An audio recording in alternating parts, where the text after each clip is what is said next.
Hello, everyone, and welcome to our first webinar for our series of Customer Centricity Month 2023.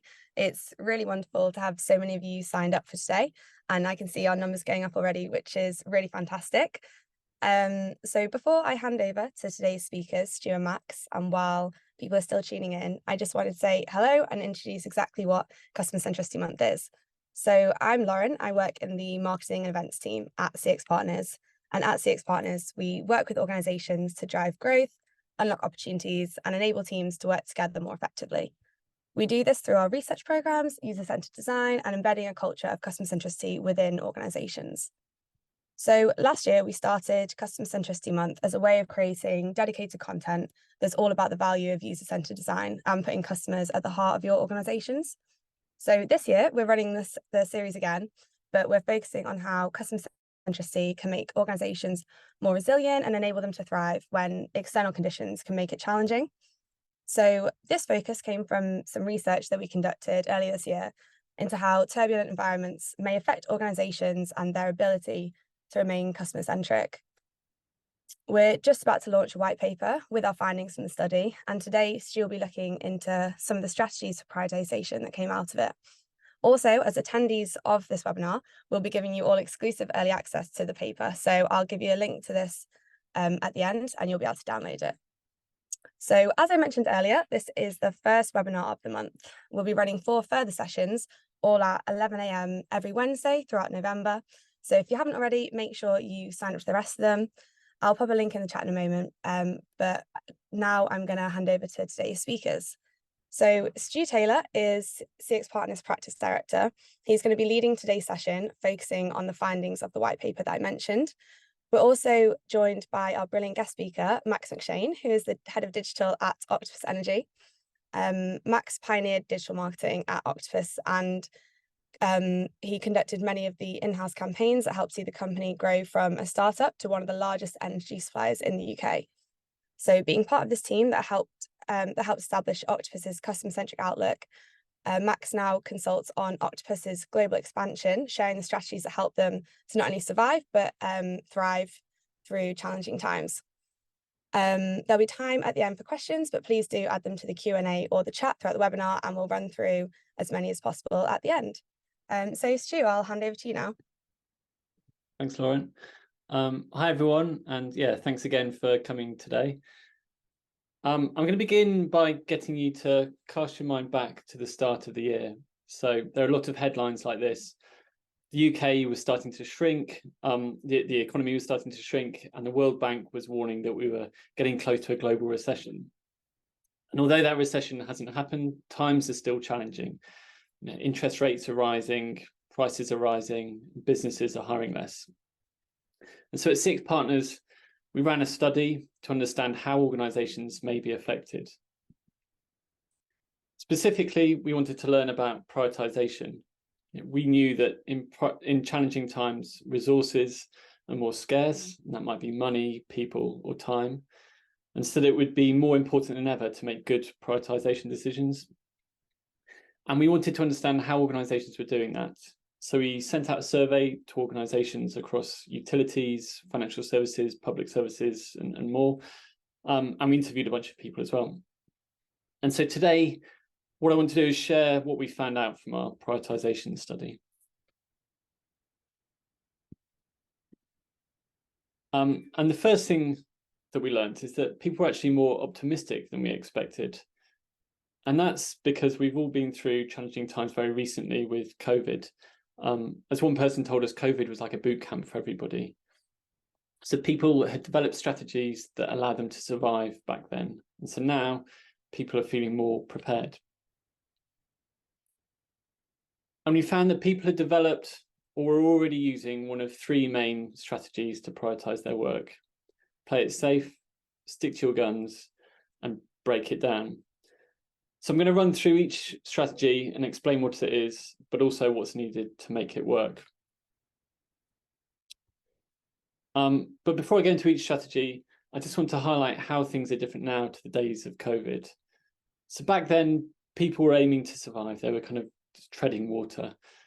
But as uncertainty is now more and more the normal situation, organizations need to do more. They need to thrive.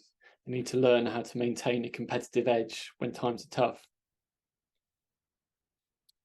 And if you're thinking like a competitive athlete, you need to stock up on energy. And we believe customer centricity is a bit like an energy bar. It gives organizations this power to thrive. And so that's what I want you to take away today, that no matter which of the three strategies your organization applies, customer-centric behaviors will help you thrive rather than just survive. Okay, so the first prioritization strategy is play it safe. Playing it safe means prioritizing work that has a clear short-term impact. And that means sacrificing earlier stage research, development, and any ambitious initiatives, and really anything that seems too risky. As one of our survey respondents wrote, the goal is the quickest route to make money. So here's a hypothetical example. So if you imagine a price comparison site, and they spotted an opportunity to help customers navigate car financing options. So helping people to decide between confusing options like PCPs, HP, PCH, and loans. However, their strategy is to play it safe. And although this car finance service may be a promising avenue, it feels risky in the short term. So they pause the project. And instead, they focus on safe ways to make money. So they look to improve their main insurance comparison journeys, or they might focus on registration journeys for new customers, or they might look for ways to cross-sell their existing products. But what they're doing is sacrificing the potential of that long-term growth because of the short-term risk of the new service. And instead, they focus on safer near-term ROI. So we observed two main courses of playing it safe. In our survey, we found that the organizations who are more likely to prioritize shorter-term work were also less comfortable with experimentation. And that makes sense if we're talking about risk-averse organizations. The second course of playing it safe was the focus on short-term commercial returns over longer-term growth. So in our survey, we asked people to choose from a long list which were the most important factors when they make prioritization decisions. And the same group who were prioritizing work with less risk also ranked potential revenue and cost reduction as the most important factors. And I think this is the issue with this prioritization strategy, that it can lead to a non-customer-centric culture where you disproportionately focus on short-term commercial factors over longer-term customer satisfaction. But why is that a problem? So I'm going to pick on insurance now. So sorry to any insurers in the audience. I know a lot of you are doing good work. Anyway, for those of you as well that haven't seen Groundhog Day, the guy on the left is Ned Ryerson, and he's an insurance salesman, and he's trying to sell Bill Murray's character, the guy on the right, some life insurance.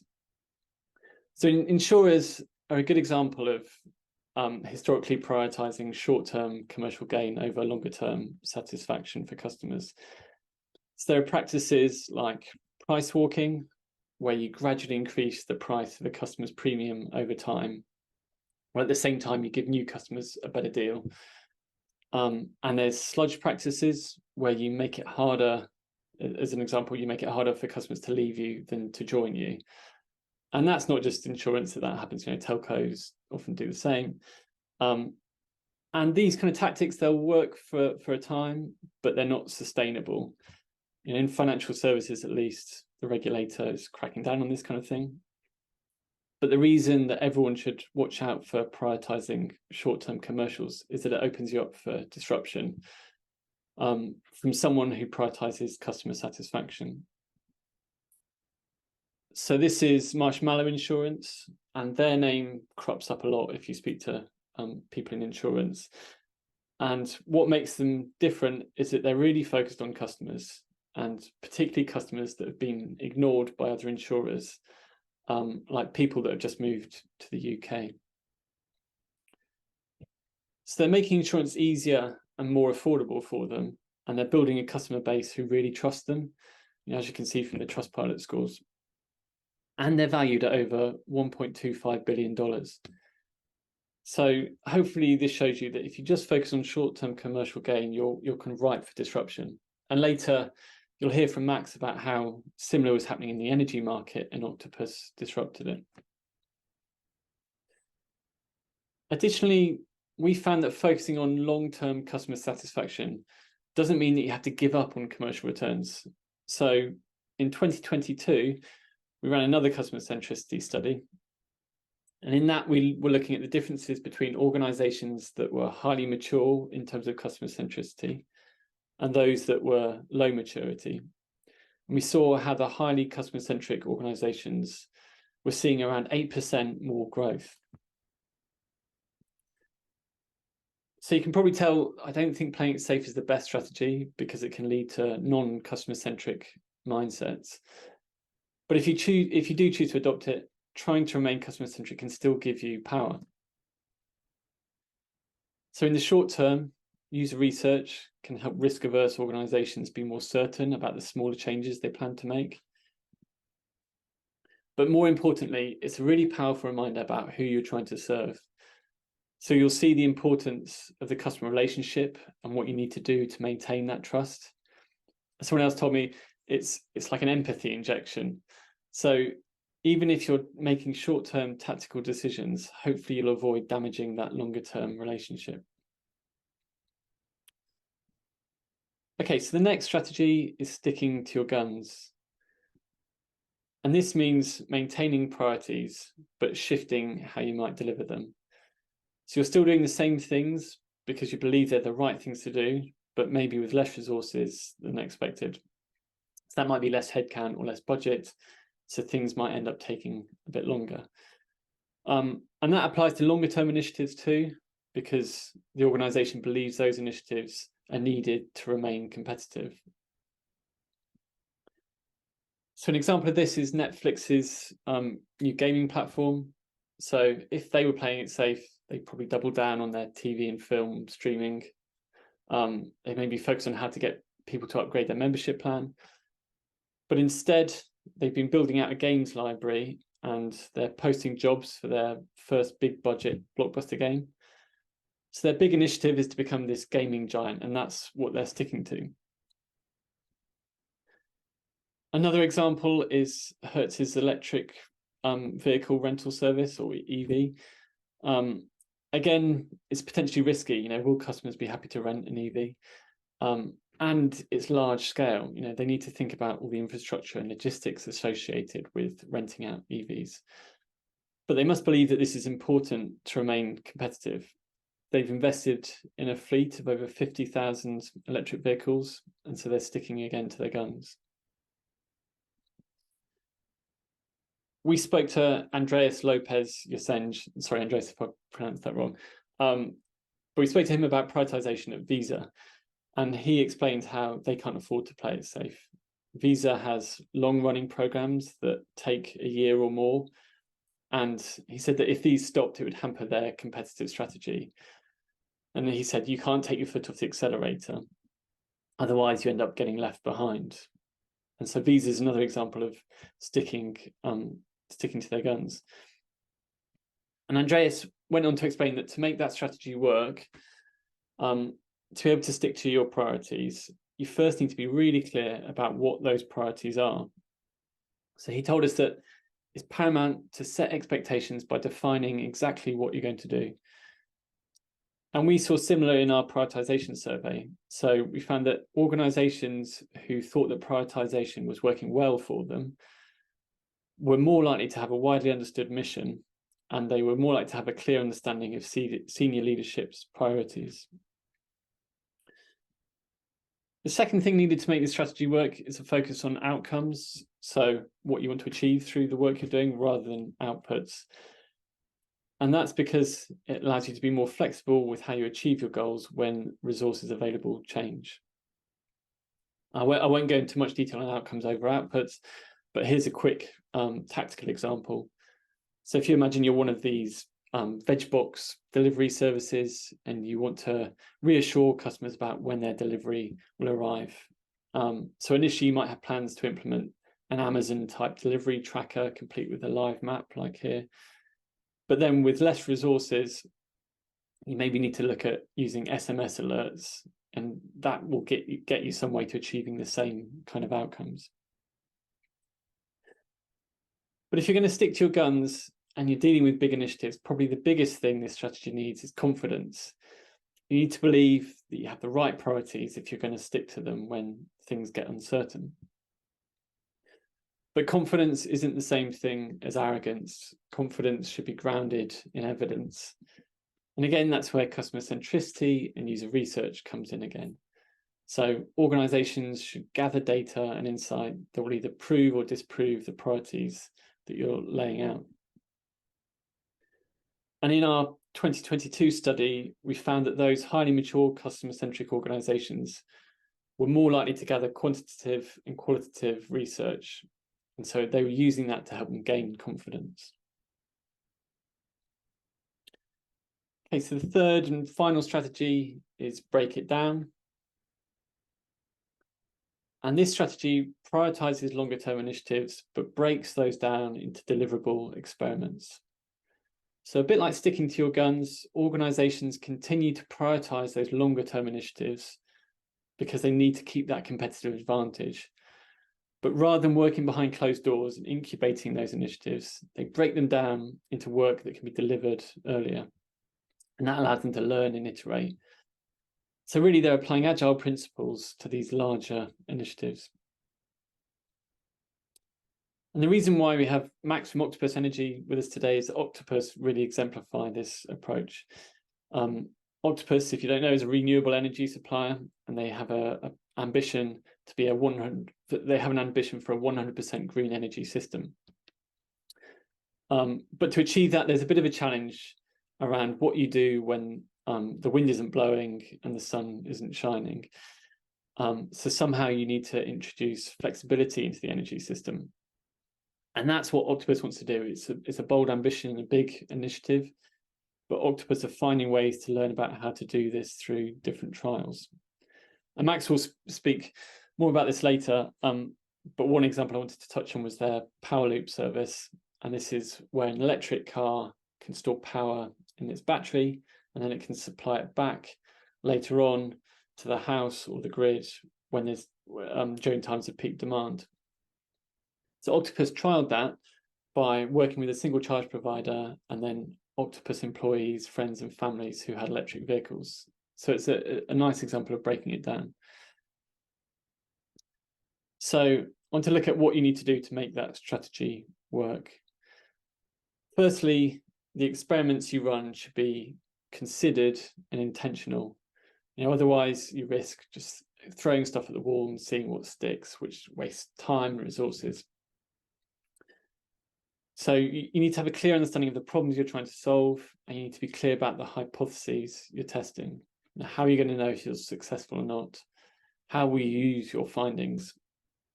And at CXPartners, we often use this test card format on the right here from Strategizer. And that just helps us be really intentional with the experiments that we're running. Okay, and the next thing you need to do to make this strategy work is to empower teams. And that's because if you want teams to work in quicker, shorter cycles, to break things down, then they need the autonomy to do that. And that in turn requires clear priorities from leadership again, but also a culture of trust. So this is Octopus's CEO, Greg Jackson. And Max told me about how Greg says that you should assume that people come to work to do a good job.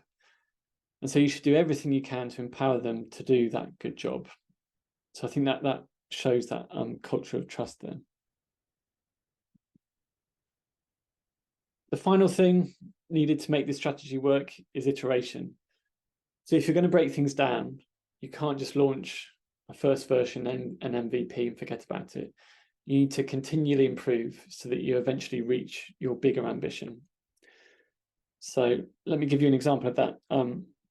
This is Tesco's Whoosh service. It allows customers to order food and get it delivered in as little as 20 minutes. And that's meant to be great for last minute food purchases. And that's available in over 1,000 stores. But it's not how it started. So this is Tesco Express in Willenhall Road in Wolverhampton. And this was the first store that Tesco experimented with Whoosh. And they worked with a courier company called Stuart, which I think is a great name. And they allowed customers living in certain postcodes to select a 1-hour delivery just using Tesco's normal website or app. And that's how they could break things down. But they didn't stop there. Since then, they've grown the number of stores that they offer the service in, but they've also iterated on the service. So they've added 15-minute delivery window estimates, and they've added live tracking of the rider on the map and other things. And it's meant that the customer satisfaction scores for that service has increased by 30%. Once again, this is where customer centricity and customer research comes in. So when you're iterating, it's really crucial. You need customer research to listen to what worked and what didn't, and you need to be able to explain why. So customer research will help you to learn and build upon the things that you've broken down so that you can then go on to achieve your big competitive initiative. Okay, so I'll just recap those 3 strategies. Playing it safe is about prioritizing work that has a clear short-term impact.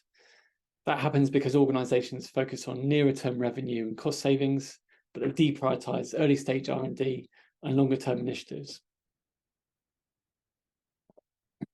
Sorry. And I think this strategy should be avoided if possible. Firstly, it leads to being uncompetitive in the future, but it can also lead to a non-customer-centric mindset.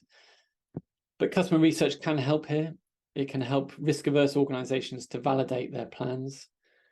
But more importantly, it focuses people on the importance of the customer relationship and encourages that longer-term thinking. Sticking to your guns is where you stick with your existing priorities, but perhaps shift how you deliver them. So that could mean doing the same work with less people or less budget. And that might mean things take longer, or it might mean that you need to adapt how you achieve your outcomes. And if you adopt this strategy, you need customer centricity and research so that you can be confident that you've prioritized the right things. And through testing with customers, you can check you're building them in the right way so that they'll deliver the value that you expect. And finally, break it down.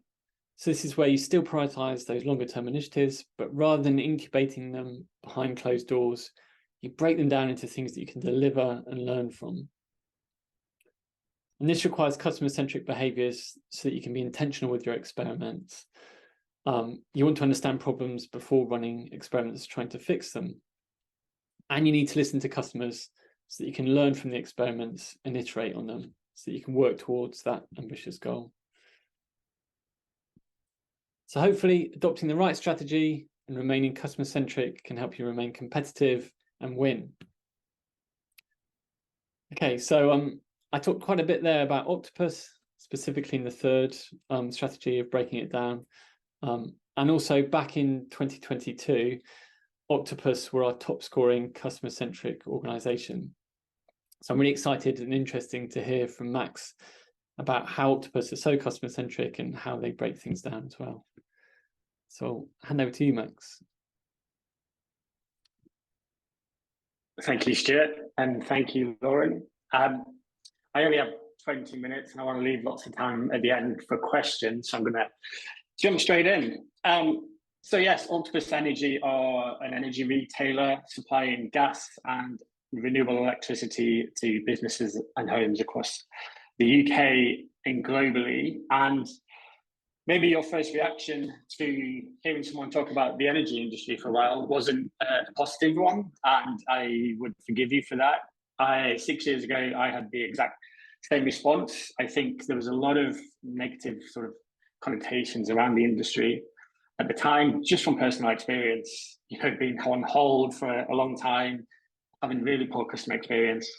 So when Rebecca, the CMO of Octopus, called me up, she found on LinkedIn that I was looking for a new challenge, and I specifically outlined that I wanted to work for a startup.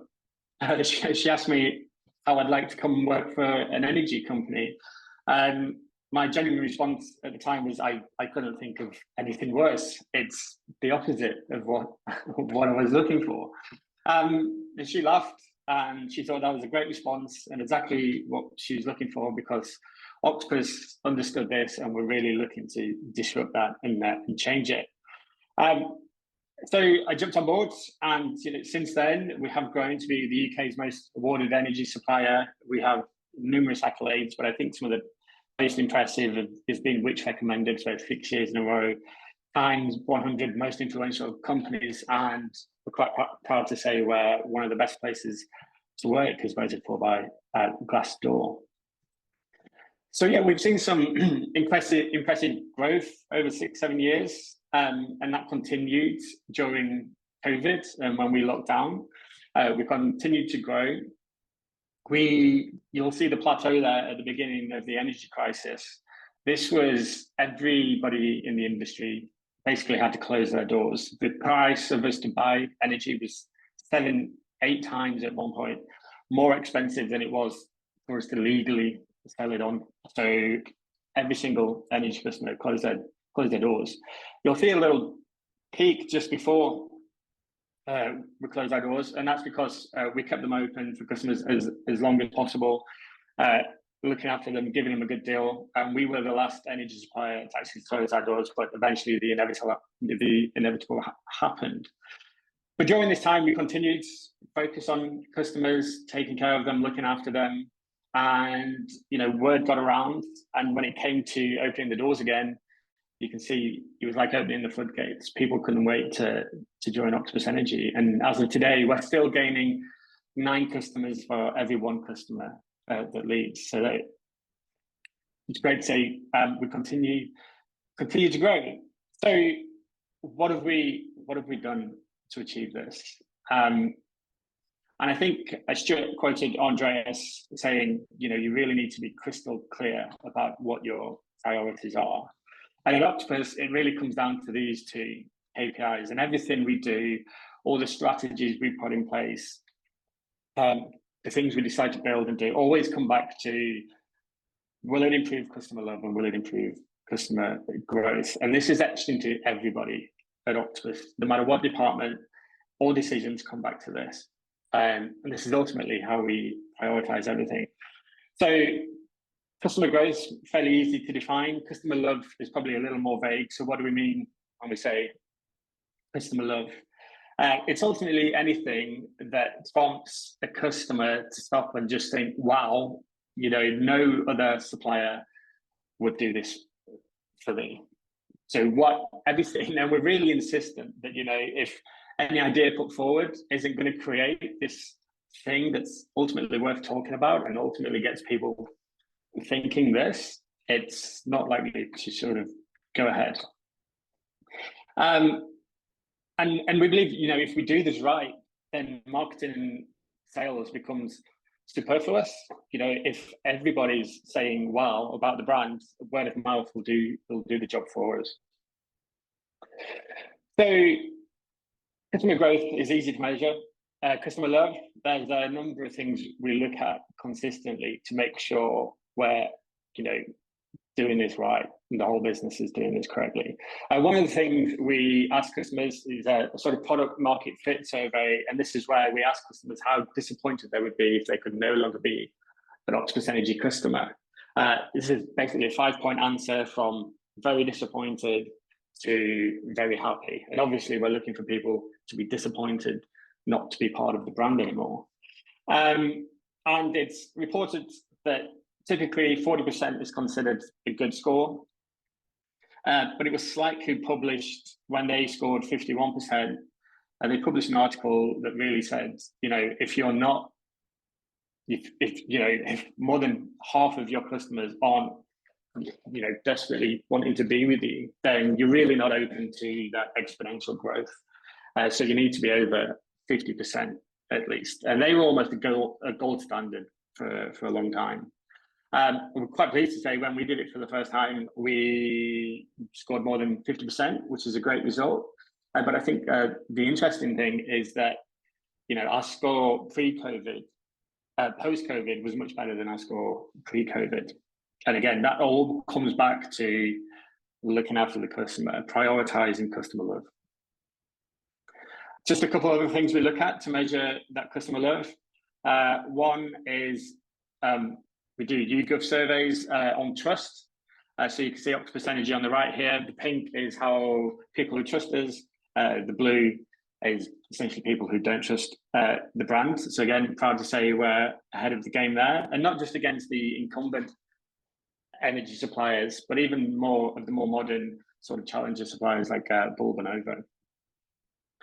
And then the next one is NPS, which is Net Promoter Score, common across a lot of industries. And again, really proud here to say we're way in front of even second place, the second highest. In fact, 39 points higher than the industry average, which is the biggest difference in any company in any sector. So I'm not just telling you all this to brag about Octopus. I'm going to talk about what we've done to achieve this. And I want to show you this first because a lot of people often think that our way of working is quite radical, quite crazy, but actually, if you look at the results, then you can't really argue with them. So to achieve this, there's a number of things we look at, a number of things that sort of Stuart touched on already. And it's all based around achieving this, sort of building this culture that helps us maximize efficiency, effectiveness, and enables the whole team to sort of bias towards action, doing things and getting things out and testing them and learning from them. With every action that we do, always coming back to the goal of improving customer love and improving customer growth. So these three things are empowering employees, those rapid iterations, and breaking it down that sort of Stuart already mentioned. And I'm going to jump in and talk about each one a little bit, starting with empowering employees. So I think the mistake that a lot of people make is that a lot of blame gets put on the employees. And as we mentioned, Greg talks earlier that actually nobody wants to come to work to do a bad job. And it's not the employee's willingness to do a good job that's the issue. It's usually the terrifyingly dated business models and the platforms that the companies use that inadvertently sort of stomp out employees' enthusiasm and sort of lowers that morale. So you have, most businesses out there have really bright, intelligent people who'll be working on the brand to bring in customers, only for the customers to get trapped in this terrible experience caused by this big, horrible business model or some old dated platform. So our way of tackling that, again, if we lead from the assumption that employees want to do a good job, then what can we do to enable them to do their best work? And everybody knows, again, customer love and customer growth are the priorities. So giving them freedom to focus on that. How do we do that? So empowering employees is really three main things. Then there's a whole bunch of stuff, but I think these are the big ones. Breaking down silos within the business, I think is really important. So that would be sort of physically within the office, but also with technology as well. So especially within the energy industry, we have,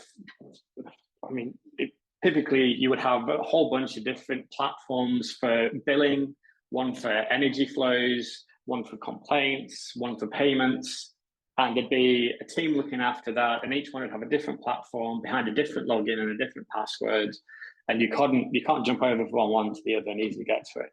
So at Octopus, we created our own platform called Kraken. I'm not going to talk too much about that today. It's a whole other topic, but essentially what this allows us to do is break down those silos where everybody within the industry can almost do everything for a customer.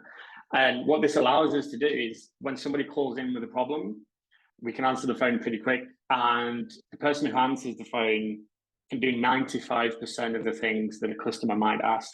So you're not being passed and put on hold from one person to another, having to explain yourself to a new person and what your problem is over and over again, frustrating the customer, and taking a long time to organize. Usually everybody has access to everything. You can jump in and do whatever's necessary to help that person.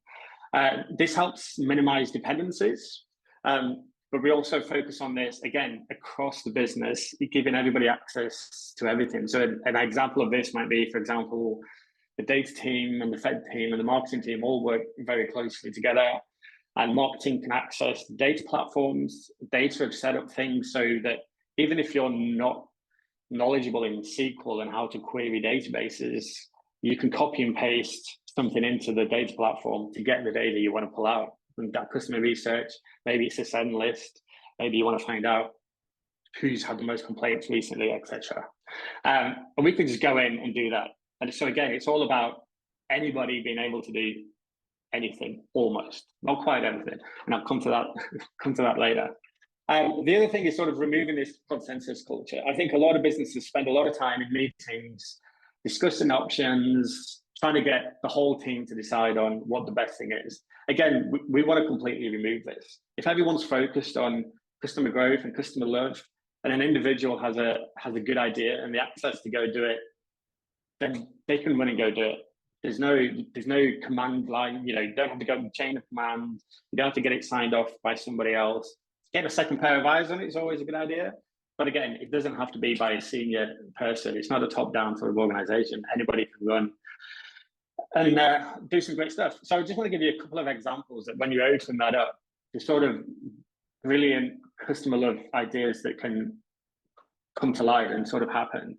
A couple of my favorites. To start with, I think there's a senior marketing person who just had the thought, instead of spending tens of thousands of pounds on pushing ads out on the internet or across billboards everywhere, what if we just spent that money on sending our most vulnerable customers electric blankets for over the winter? And because of the way we're sort of laid out, again, we're very close, the marketing team are very close to the data team, the development team, that, this was sort of just set out in the open in the office. There wasn't a meeting to discuss how we might do this. But someone in data overheard it and was like, yeah, you probably want to check that's, electric blankets, use energy. So is it actually going to be beneficial? And then that data person just picked it up and had a look and did the research and came back the same day. I think they literally walked out to the high street, bought an electric blanket, came back to the office, plugged it in, had a look for an hour. It turns out these specific type of electric blankets cost 4p an hour to run. And that's significantly cheaper than heating the whole house for an hour. So we ran with this. We bought 10,000 electric blankets. I think there was a shortage for a while because I think other companies saw us doing this and decided to jump on it as well. Well, we tested this. We had a look at everybody who received an electric blanket. We looked at their usage the year before versus now.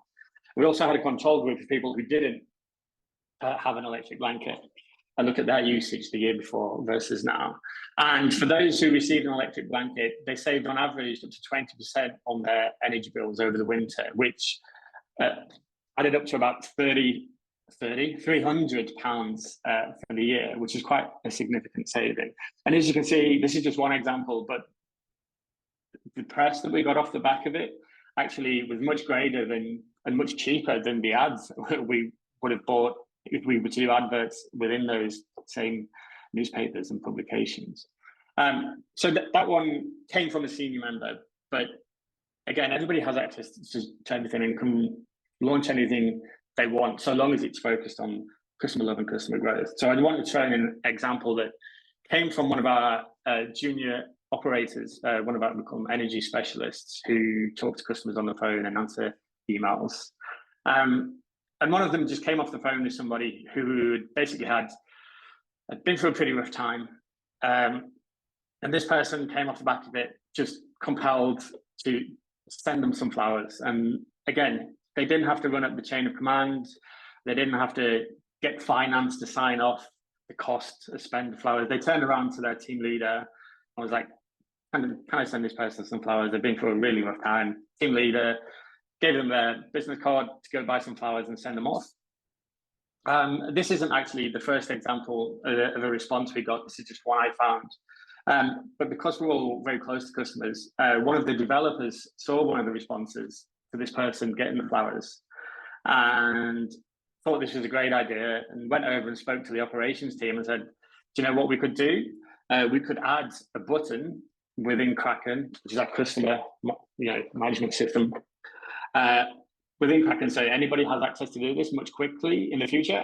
So he went away, and I think within 2 days, I think the hardest part, or the most timely part, not necessarily difficult, was getting that partnership with someone where the florist who was happy for us to send them, orders. Obviously, they're happy getting somebody to send them orders on a regular basis. So yeah, it's 2 days. And again, it wasn't something that had to go into a pipeline. It wasn't something that had to go into a sprint weeks down the line. It was done, the same week that we caught this reply. The only rules we've stuck to this and given sort of the operations team is you can't use it to win favor. You can't use it to apologize for a mistake you've made. It's only when there's those situations when we have to talk to people who are, have a loved one in the hospital. A lot of times we talk to people where we'll talk to a partner, someone who usually looks after the bills, but they're, ill or not very well, so they're picking it up now. And at the click of a button now we can send the files. And I think that's really great. And these sort of things are the sort of things that just wouldn't exist if we had to, get them signed off by a senior member. They just get done almost instantly. So yeah, I've just shown a little bit, but we really don't plan projects months, quarters, or years in advance. We respond to customers, we respond to the market, the economy, society, almost on a daily, more likely a weekly basis. And we do this to get projects out pretty quick. These rapid iterations that Stuart sort of talked about. And there's a way that the team needs to be set up for this to work. And one of them is bringing teams much closer together and working really closely. Before lockdown, we had people working from home. There were days when you just need to plug in and crack on and do some work. But actually, we encourage people to be in the office quite often because of this closeness to each other and to the customer. That intense collaboration, again, across departments is really, really important. We don't have big meeting rooms in the office. This is one of the meeting rooms you can see. It's quite small. It's usually for like a one-on-one personal conversation. If it's business related, we have it out in the open so everybody can hear it and everybody can chip in.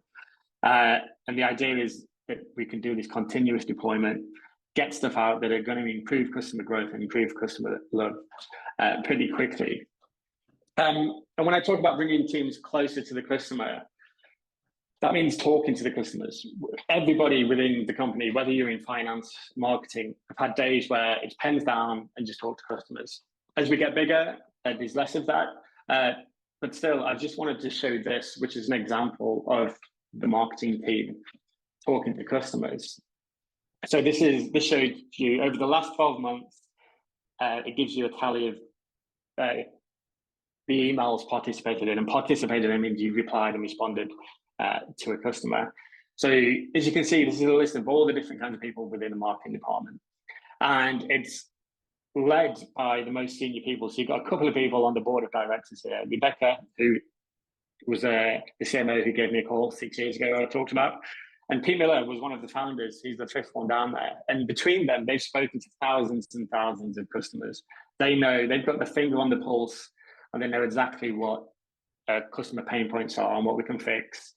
And if there's a common theme, we'll have it out in the open, we'll talk about it and fix it there and then.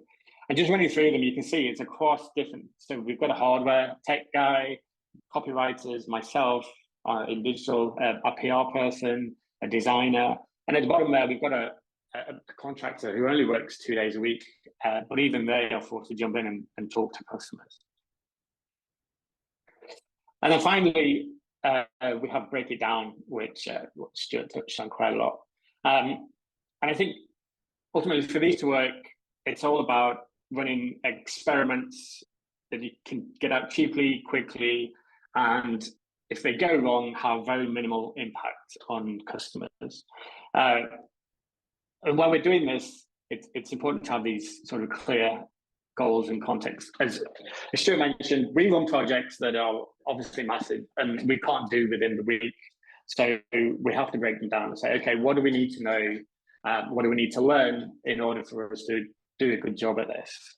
So we make clear of the context of the thing this week we want to learn. And it's important to understand and get the results and know what works before we do the next thing and scale it. So I have a couple of examples. I'm lying, I have one example of a really big project we've done. So Saving Sessions is one of our largest and longest running projects. It's essentially a tool to help us lower and eventually eradicate the dependency on fossil fuels. Basically, when it's not just when there's not enough wind and enough sun, but often when it's really sunny and really windy, and there's not a lot of demand, people are out enjoying the sun. The grid can get really scared that it's going to overpower the grid and cause a lot of blackouts. So they pay generators, renewable generators, to turn off.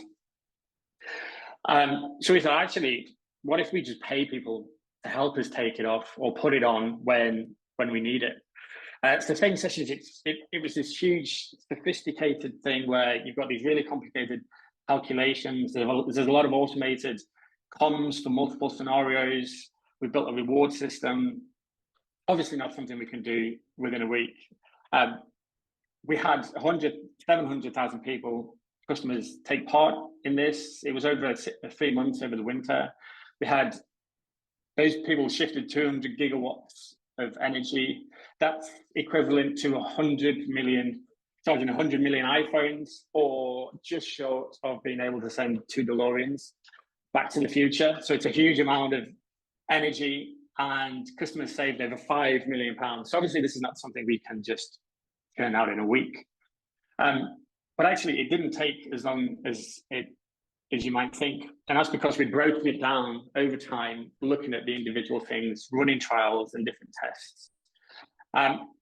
So just to go through it, the first thing we asked ourselves is, okay, will people actually use more energy if we offer it for free? What's the quickest, cheapest way we can test this? Well, because smart meters are brilliant, we can actually look at people's usage quite live, by the hour, by the minute.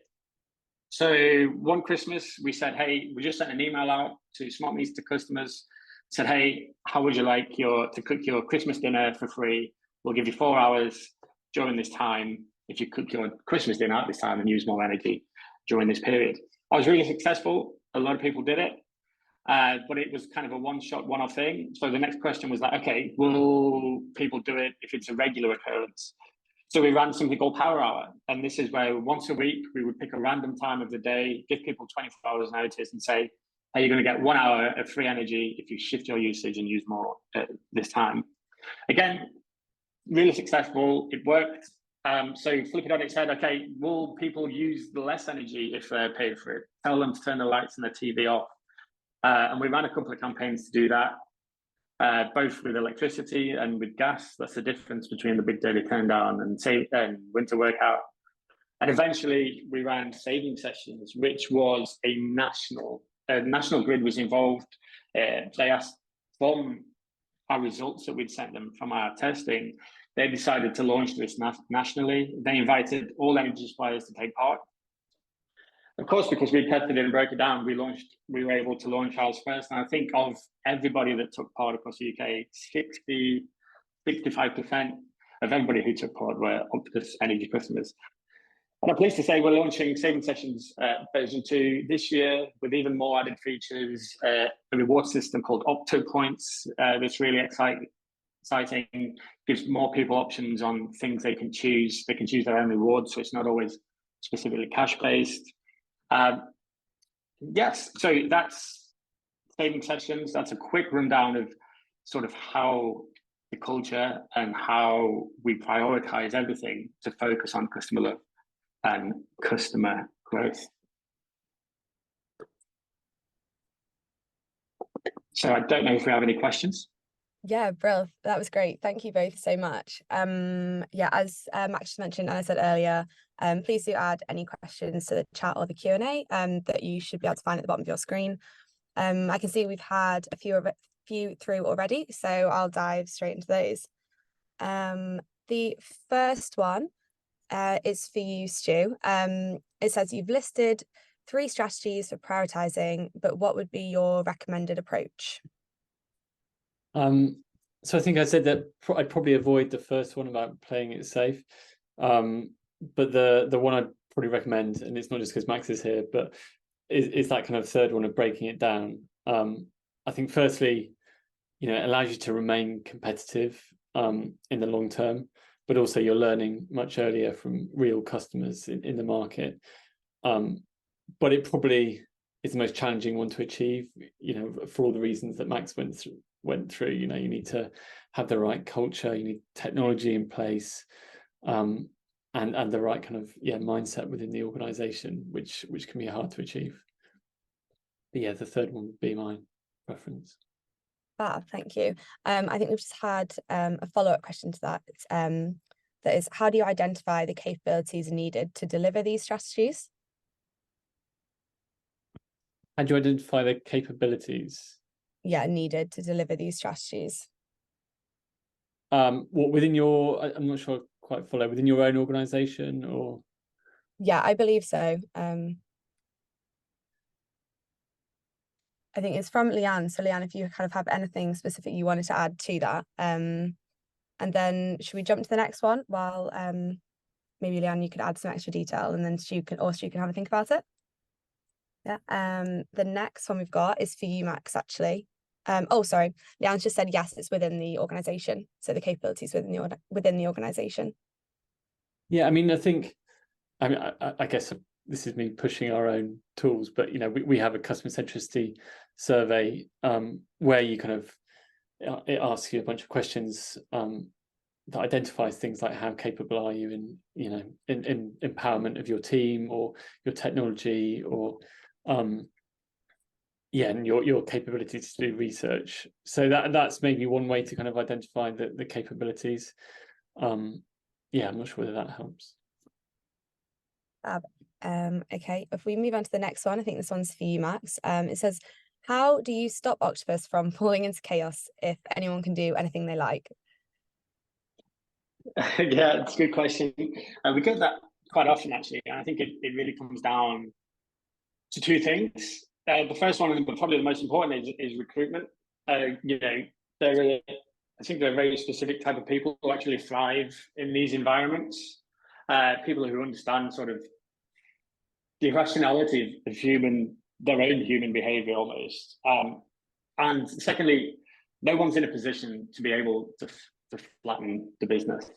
I think it's human nature, especially sort of within Western society, to want to control and force things to be a certain way. And I always think, so I'm not a parent. I don't have kids, but I've got a lot of nieces and nephews. I've got a lot of friends with children. And I think the most stressful ones are the ones who try and force the kid to be a certain way, almost those helicopter parents hovering over them. The parents are most stressed, the kid's most unhappy.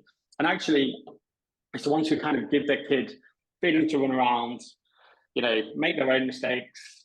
And usually, you wouldn't let them run near a cliff edge or around a fire, but actually giving them the freedom to do stuff and make mistakes. Maybe they'll eat a bit of dirt and a worm and quickly learn that doesn't taste nice. But actually, it's a learning for them, and probably you're learning for their immune system as well. So it's a good way to develop. So with that analogy, it's sort of letting people be themselves, but at the same time, putting those metaphorical barriers near the cliff edge, so nobody can click a button that would just take the business down. For example, there are certain people who are allowed to publicly talk to the press and make TV appearances and stuff like this, who have undergone PR training, so nobody can jump in and say something that's wrong or some erroneous stuff. And just come back to the recruitment, I think it comes down to, there's this analogy that's thrown around quite a lot, and it comes to like forcing people into these bricks, and it's the stone wall analogy, where in the countryside in England, you have these stone walls that have lasted centuries, and they don't use cement, and they all have these different sized stones. And what you do with these stones is you find the perfect place where they fit and going to hold the wall in place. And I think that what a lot of corporations do is actually want you to fit into a certain way of working, and they chisel off everything that makes you brilliant, all your brilliant ideas, and forces you into this box. which really kills diversity, creativity, and actually, if you could just take people's brilliance, and the only way to do that is to let them run around and find where they can do their best work. Does that, hopefully that answered the question? Yeah, perfect. Thank you. We've probably got time for one more. So I'll go with this one, I think. That I think is aimed at you, Stu, but Max, feel free to chip in if you'd like to.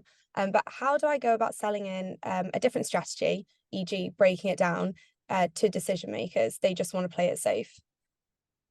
Yeah, it's a good question. I mean, I'm hoping that partly the white paper that we produce could be a tool for that. We've got some evidence in there that hopefully supports that strategy, and yeah, stories from organisations like Octopus that kind of back up that finding as well. But I mean, probably taking that strategy as well and trying to break it down. So is there at CX we often try and run pilot programs to test new ways of working. So if you can persuade someone to kind of try a different way of working on a particular project or initiative, and then seeing how that works and kind of capturing it and sharing the learnings is probably a good way as well. Yeah, fab. Okay, great. So yeah, we've got a couple of minutes just to wrap up. But as I mentioned earlier, as attendees of this webinar, we wanted to give you all exclusive early access to the white paper that Stu just mentioned and we've been talking about in this session. So I'll just share it in the chat now.